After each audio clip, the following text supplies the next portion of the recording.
10. Like, what do you? Yeah, like I haven't changed off this pivot foot. This has always been who I was before stand up or anything. But it was an interesting childhood. I appreciate my parents, even though I couldn't live within the religious frameworks of what they had set up.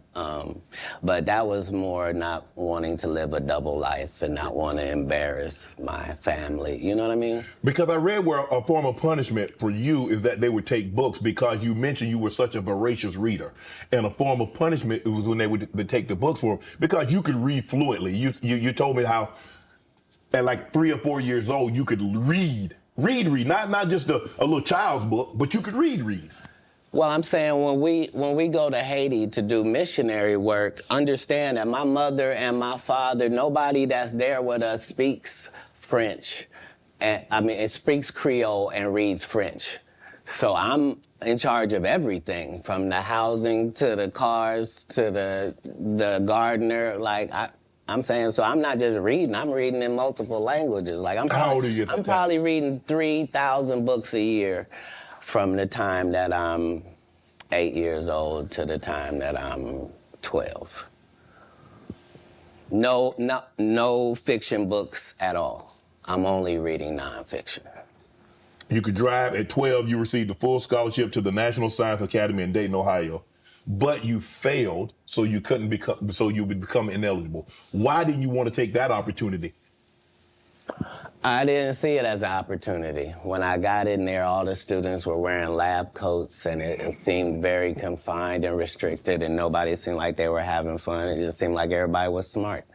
I didn't want that. That wasn't what I was signing up for at all. And plus, I thought that Jesus was my big homie. So you know how you get a story about a dude joined the gang and you get a big homie, right? Like at this particular point in my life, my thought is that the Bible is the greatest book that's ever been written. Okay.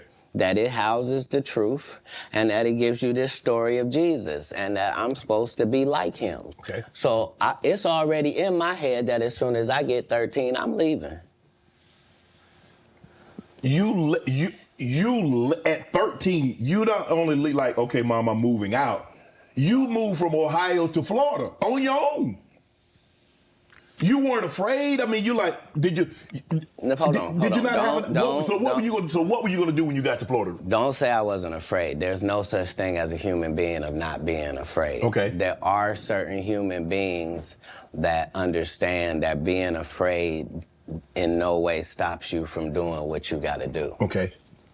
So I was afraid, but I couldn't be that afraid because I knew what had happened with Jesus. I knew how it worked out.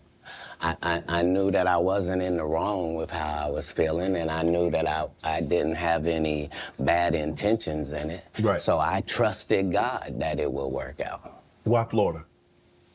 Because if you're raised in Ohio, the one thing on your list is, I'm gonna get away from snow, and I'm gonna get as far. I wanna go, tell me the place. I literally went to a truck stop, and I asked all the truck drivers where they was going.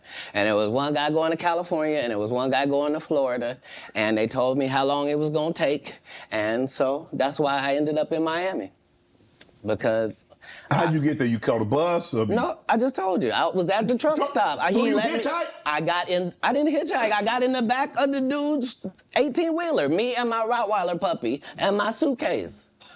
Yeah, because I probably had $2,500 on me, like I was shoveling snow and cutting grass. Like I always had pockets full of money. When did you make the decision that you were gonna leave Ohio and go somewhere? And it ended up being Florida. But when did you know that you were leaving Dayton, Ohio, going to Florida?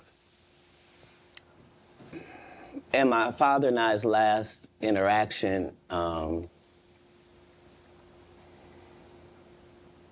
somebody could have not made it.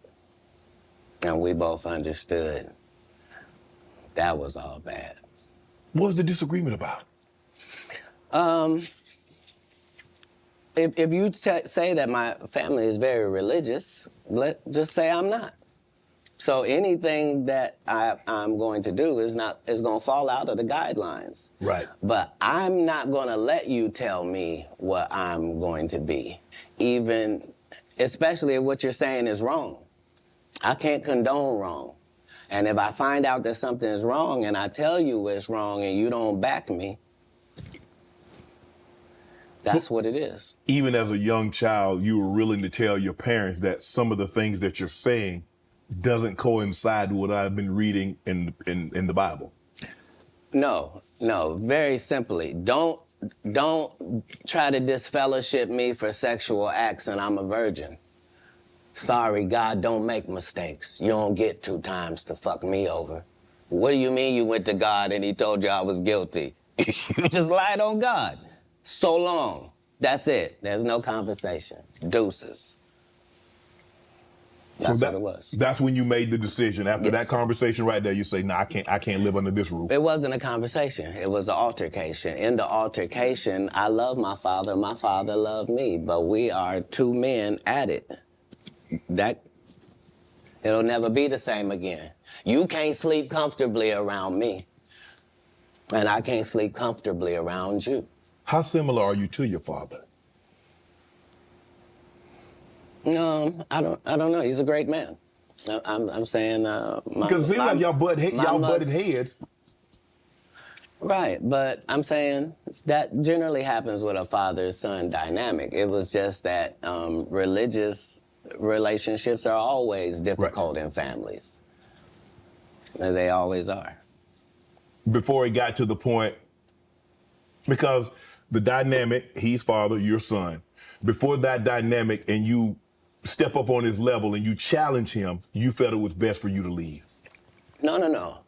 I'm not being challenged. I'm being beat to death. Oh, he was abusive. I didn't say that. I said we were in an altercation. I see what you did there. I saw what you did there, Katt. Yeah. I saw what you did. You was in an altercation. You didn't say you lost. You said you was in an altercation.